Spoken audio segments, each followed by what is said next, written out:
নমস্কাৰ মৰমৰ ছাত্ৰ ছাত্ৰীসকল পিবি লাৰ্ণিং ক্লাছেছ চেনেলটোলৈ আকৌ এবাৰ স্বাগতম জনাইছোঁ। আজি আমি দশম শ্ৰেণীৰ গণিতৰ প্ৰথম চেপ্টাৰ মানে বাস্তৱ সংখ্যা ৰিয়েল নাম্বাৰছ আছে এইটোৰ কিছু বেছিক কথা আলোচনা কৰিম। এইটো বস্তুটো কৈছে কি কেনেকৈ কৰে, ঠিক আছে। ইয়াতে তোমাৰ প্ৰথমতে কি দিয়া আছে, ইউক্লিডৰ বিভাজন কলন বিধি এইটো দিয়া আছে, সেই বিষয়েও চৰ্চা কৰিম। সেইটোৱে আলোচনা কৰিম আজি আগতে কেনেধৰণে কৰা। এইটো চোৱা, এটা প্ৰমেৰিকাৰ সাঁথৰ এটা দিয়া আছে। এই সাঁথৰটো কেনেকুৱা ধৰণে কি কৈছে অলপ চৰ্চা কৰোঁ। এজন বেপাৰীয়ে কণী বেচি ৰাস্তাৰে গৈ আছিল। এজন কাম বন নোহোৱা ধোঁত নিষ্কৰ্মা তাৰমানে এজনে বেপাৰীটোৰ লগত কথাত তৰ্কাতৰ্কি আৰম্ভ কৰিলে। ইয়ে গৈ কাজিয়াত পৰিণত হ'ল। কিবা এটা বেপাৰৰ কথা আলোচনা কৰোঁতে কৰোঁতে কাজিয়াত মানে সৃষ্টি হ'ল আৰু কাজিয়াৰ সৃষ্টি হ'ল। সি কণীৰ পাচিটো টনাটনি কৰি মাটিত বগৰাই দিলে। কণী বেপাৰী আছিলে, কণী বেপাৰী পাচিত কি থাকিব, কণীয়ে থাকিব, হয়নে নহয়। এতিয়া যিটো ধোঁত আছিলে নিষ্কৰ্ম, তেওঁ কি কৰিলে, টনাটনি কৰি সেইটো কণীবোৰ মাটিত বগৰাই পেলাই দিলে। কণীবোৰ ভাঙি থাকিল। তেতিয়া বেপাৰীজনে পঞ্চায়তক কাবু কৰিলে ধোঁতজনক ভগা কণীৰ মূল্য পৰিশোধ কৰাবলৈ। তেওঁ পঞ্চায়তক কি কৰিলে, ক'লে যে এই যে নিষ্কৰ্মাজনে মোৰ যে কণী ভাঙিছে তেওঁ কি কৰিব লাগে, মোৰ ভঙা কণী দিব লাগে। এই পঞ্চায়তে বেপাৰীজনক সুধিলে কিমান কণী ভাঙিছিল। প্ৰশ্নটো পঞ্চায়তৰ ফালৰ পৰা কি আহিলে যে তোমাৰ কিমান কণী ভাঙিছিল। বেপাৰীয়ে তলত দিয়া উত্তৰ দিলে যে যদি জুৰীয়াকৈ গণো, ধৰা 2n প্লাছ বাকী কেইটা থাকে এটা। যদি তিনিটাকৈ গণো 3n প্লাছ এটা থাকে দুটা। যদি চাৰিটাকৈ গণো 4n প্লাছ বাকী থাকে তিনিটা। যদি পাঁচটাকৈ গণো 5n প্লাছ বাকী থাকে চাৰিটা। যদি ছয়টাকৈ গণো 6n প্লাছ বাকী থাকে পাঁচটা। যদি সাতটাকৈ গণো 7n প্লাছ বাকী নাথাকে এটাও। মানে এইটো হ'ব মেথমেটিকেলি অংক, ঠিক আছে। আৰু আখৰেৰে এইখিনি আছিলে। আৰু কৈছে যে পিছে মোৰ পাচিটোত 150টাতকৈ বেছি কণী নধৰে। মানে মোৰ পাচিটোত 150টাতকৈ বেছি কণী নধৰে। আৰু 7n প্লাছ 0 মানে 7n নহ'ব, এইটো কিউ হ'ব।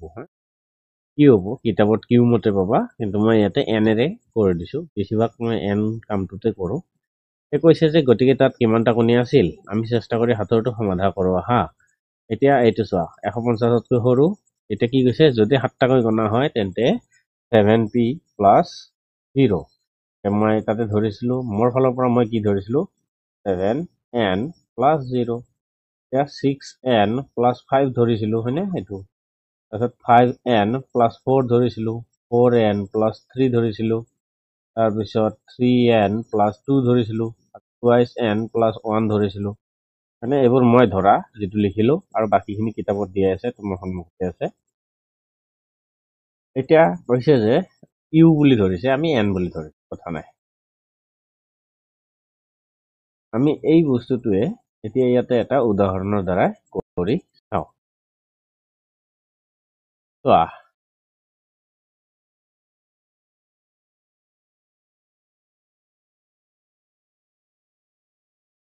ইয়াতে কি কৈছে, কিতাপত কৈ দিয়া আছে যে সাঁথৰটোলৈ আকৌ উভতিলে ইয়াৰ সমাধানৰ কিবা ধাৰণা তোমাৰ আছে নেকি? তুমি সাঁথৰ গুণিতকবোৰ চাব লাগিব যিয়ে আটাইবোৰ চৰ্ত সিদ্ধ কৰে। লসাগুৰ ধাৰণাৰে প্ৰয়াস প্ৰণালীৰে তুমি পাবা যে বেপাৰীজনৰ 119টা কণী আছিল। ইউক্লিডৰ বিভাজন প্ৰমেয়িকা কি তাক অনুভৱ কৰিবলৈ তলৰ অখণ্ড সংখ্যাৰ যোৰকেইটালৈ মন কৰা। এতিয়া 119টা কণী তেওঁৰ পাচিটোত আছিল বুলি কিতাপত কৈ দিছে। এতিয়া আমি চাওঁ এইবোৰৰ বিষয়ে চাম কেনেকুৱা ধৰণে কৰে। ইয়াতে কৰি দিছেই বাৰু, আমি নিজাকে যিটো চেষ্টা কৰিম সেইটো অলপ বেছি ভাল হয়, সহজ হ'ব, হয়নে। এতিয়া চোৱা 17 আৰু 6। মই ইয়াতে কৰি দিছোঁ। এতিয়া চোৱা 17ক কি কৰা, প্ৰথমতে এইটো কৰিছোঁ 17 6ৰে হৰণ কৰা। 6 3 গুণ 18 হৈ যায়, তেনেহ'লে 6 2 12 কি হ'ব 5। 5ৰে আকৌ 6ক হৰণ কৰা, এই 5ৰে এই 6টোক হৰণ কৰা। 5 1 গুণে 5 নামিব কিমান 1। 1ৰে 5ক হৰণ কৰা, 5ক হৰণ কৰিলে 1 5 গুণে 5 শূন্য মানে আমি কি পালো আমি একেৰে পূৰণ কৰিলো হৰণ কৰিলো তেতিয়াহে আমি শূন্য পালো হয়নে তেনেহলে গসাউ কিমান হ'ব গসাউ গৰিষ্ঠ সাধাৰণ উৎপাদক কিমান পাম 1 টো কথা কৈছে তেতিয়াহলে আমাৰ এইটো হৈ গল এতিয়া 5 আৰু 12 মানে ডাঙৰটোক সৰুটোই দি হৰণ কৰিব লাগে এতিয়া আমি যদি লওঁ ইয়াতে 12 তাক আমি কিহেৰে কৰিব লাগে 5 কিন্তু এতিয়া ইয়াত 2 থাকিব 2 ৰে আকৌ 5ক হৰণ কৰা 2 2 গুণে 4 1 একেৰে আকৌ 2 হৰণ কৰা 1 2 গুণে 2 ইয়াৰো গসাউ কি পালো 1 পালো এইটোৰো গসাউ 1 এইটোৰো গসাউ 1 এতিয়া আকৌ আছে আমাৰ এইটো 20 আৰু 4 এতিয়া 20ক যদি আমি 4 ৰে হৰণ কৰো তাহলে 20 4 5 গুণে 20 শূন্য মানে আমি ডাইৰেক্ট 4 ৰে হৰণ কৰোতে শূন্য পালো তাহলে ইয়াৰ গসাউ কি পাম 4 তেতিয়াহলে এইটোক আমি কি লিখিব পাৰো এই বস্তুটোলৈ লিখিব পাৰো ধৰা মই এইটো যদি ভাঙিব লাগে এই নিয়মত তেতিয়াহলে আমি কি কৰিম 17 হয়নে 17 এটোৰ মান হব a আৰু ইয়াতে হব 6 মানে এটোৰ মান হব b ইয়াতে কিউৰ মান কিমান পাইছিলো 2 বাৰ দিছিলো না বাকি যি পাইছিলো ৰৈ গৈছিল কি 6 দুগুণে 12 থাকিল 5 5 এটোৰ মান হব r মানে ৰিমাইন্ডাৰ এক আমি b ৰে হৰণ কৰিছো কিউ পাইছো আৰু তলত r ৰৈ গৈছে এইটোৱে এই বস্তুটো কৈছে ইয়াতে এটা সূত্ৰ আছে ভাজ্য কি সূত্ৰ এইটো ভাজ্য সমান ভাজক পূৰণ ভাগফল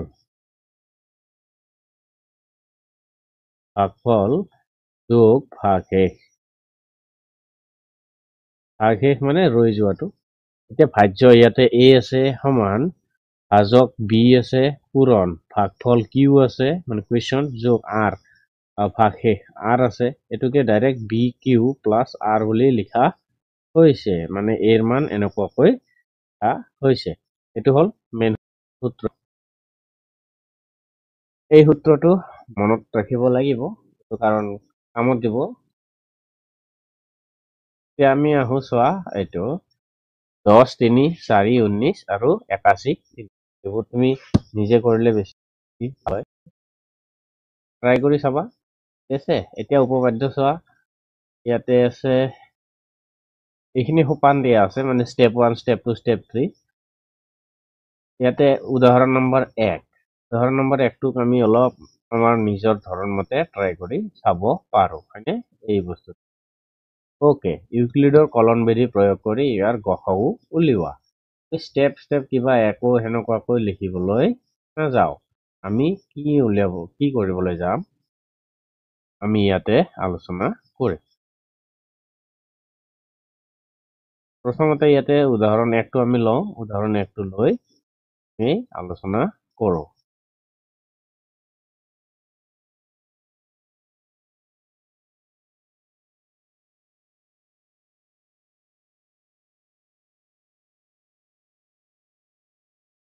চোৱা কিতাপত অলপ টানকৈ দিয়াও থাকে হয়নে আমি যদি কৰো ডাঙৰ কোনটো এইটো ডাঙৰ এইটো সৰু যদি সৰু তেতিয়াহলে এই সৰুটো দি ডাঙৰটো হৰণ কৰা ওলাই যাব তেতিয়াহলে কি কৰিম আমি 4052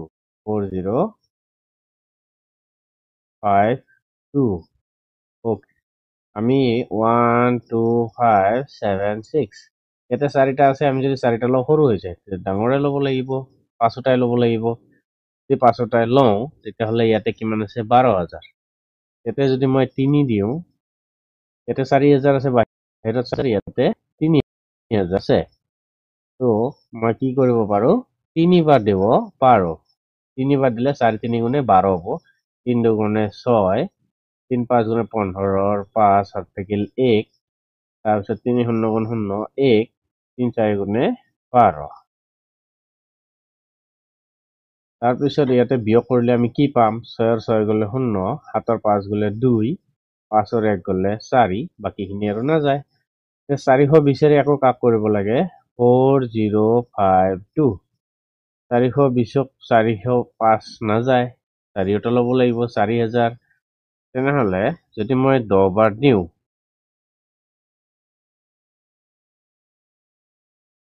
10 বাৰত নাযাব 10 বাৰ দিলে বেছি হ'ব কাৰণ 420 তাৰ লগত যদি 10 পূৰণ কৰোঁ কিমান পাম 4200 পাম ইয়াতে 4052 9 বাৰ লাগিব 9 বাৰ যদি দিওঁ 9 শূন্য গুণ 0 9 দুগুণ 18 8 হাত থাকিল 1 4 9 গুণ 36 37 হ'ল 2 15 এইটো হ'ব 7 9 ৰ 7 গ'লে 2 272 এতিয়া আমি 420 কৰিব লাগিব মানে এইটো এইটো আছিল নহয় আমি এইটো এতিয়া কৰিব লাগিব ওকে আমি যদি এইটো কৰোঁ তেতিয়াহ'লে ইয়াতে কিমান বাৰ যাব দুইবাৰ যাবনে 2 দুগুণে 4 2 7 গুণ 14 4 7 থাকিল 1 2 গুণ 4 একে 5 নাযায় তেনেহ'লে আমি একবাৰ দিব লাগিব দুইবাৰত বহুত বেছি হৈ যায় একবাৰ যদি দিওঁ 272 পাম কিমান থাকিব 8 11ৰ 7 গ'লে 4 তাৰপিছত 3 2 গ'লে 1 148 এতিয়া 272 ৰৈ গৈছে এইটো কৰিব লাগে এইটো কি কৰি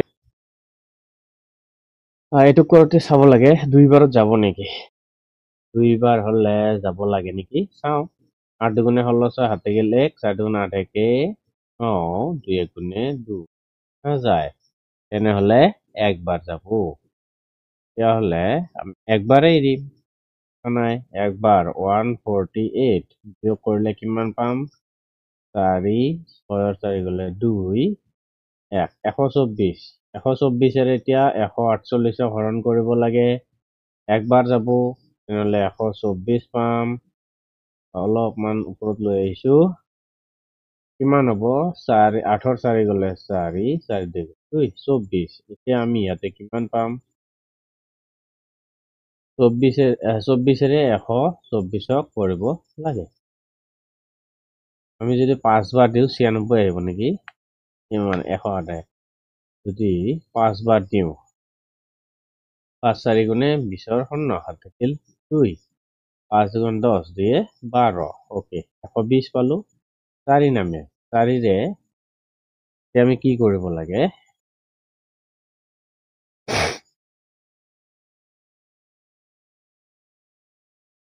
এই 4ৰে আকৌ 24ক হৰণ কৰিব লাগে এতিয়া 24ক কৰিলে 4 6 গুণে 24 নামিল 0 কাৰ দ্বাৰা কৰোঁতে পালো আমি 4ৰে হৰণ কৰোঁতে 0 পালো হয়নে তেতিয়াহ'লে এটাকে গসাও কিমান পাম 4 নহ'লে এই দুটাৰ গসাও হ'ব 4 একে নিৰ্ণয় গসাও নিৰ্ণয় গসাও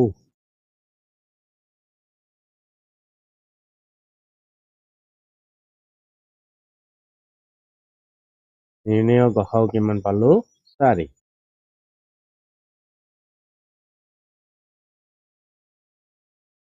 এতিয়া আমি কিতাপৰ মাজলৈ যাওঁ তাত আমি কি দেখা পাওঁ চাওঁ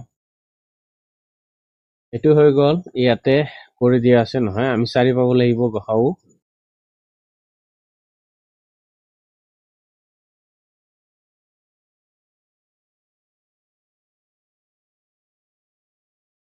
এইটো 4 ওলাইছে চোৱা এইটো ওলাইছে গসাও 4 গতিকে ইমান আৰু ইমানৰ গসাও কিমান 4 তো ইয়াতে যিমানখিনি দিয়া আছে পাজলিংটো দিয়া আছে সেইবিলাক আমাক কৰিব দৰকাৰ নাই আমি ডাইৰেক্ট কৰিলেও পাম এতিয়া